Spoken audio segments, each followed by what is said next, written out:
مؤسسة طموح ترحب بكم أينما كنتم. انتقد شاب جزائر انتشار ما يعرف بترند العيون، معتبراً أن لا يتماشى مع صورة المسلم الحقيقي يعكس تقليداً أعمى للغرب.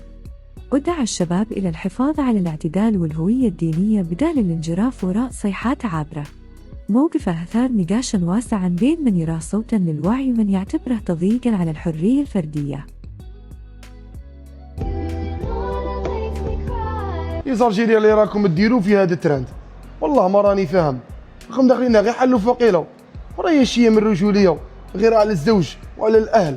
شنو هذا الترند انا ندير لك كيما هكا توري لي عيني تاع الخطيبه تاعك ولا عيني تاع مرتك ولا عيني تاع هذيك اللي راك معاها. هذيك اللي راك معاها بالك غدوه غادي تولي مرتك.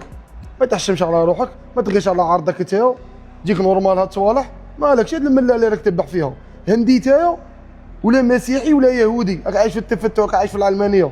تحشم على روحك، كونك راجل اقرا على دينك. رجله تاعك كامل راك جايبها، رجله واقيلا راكم تيليشارجيوها في ابليكاسيون. غادي اقرا ديني، اقرا كتوبه، اقرا الدين الاسلامي. الصحابه علي بن ابي طالب صاي كاين غير على الزوجه بالسواك. صاي الزوجه تاعك كاين غير عليها كي كدير سواك في فمها. راك تسمع صاحبي؟ والديوت لا يشم ريحه الجنه. صاي ايا دير حساباتك وكونك راجل، قرا دينك وطبع غير بعدهم وفحتهم. صاي ما تبيعش روحك وتبيع الرجله تاعك لا جال ليفي ولا جال لي جادور لا جال باش تعجب الناس. الناس هادو ما يفيدوك في حتى حاجه، ما عندهم ني جنه ني نار. راك تسمع؟ ايوا تقول الله محمود عاودي الله يجيبها خير. هذه يا اخي بارك الله فيك. مجيد خويا يوم كلمه من بقاع مقدس يا خوتي. ناس ساطره نساها راهم جايبينهم لنا اعتمروا بيت الله.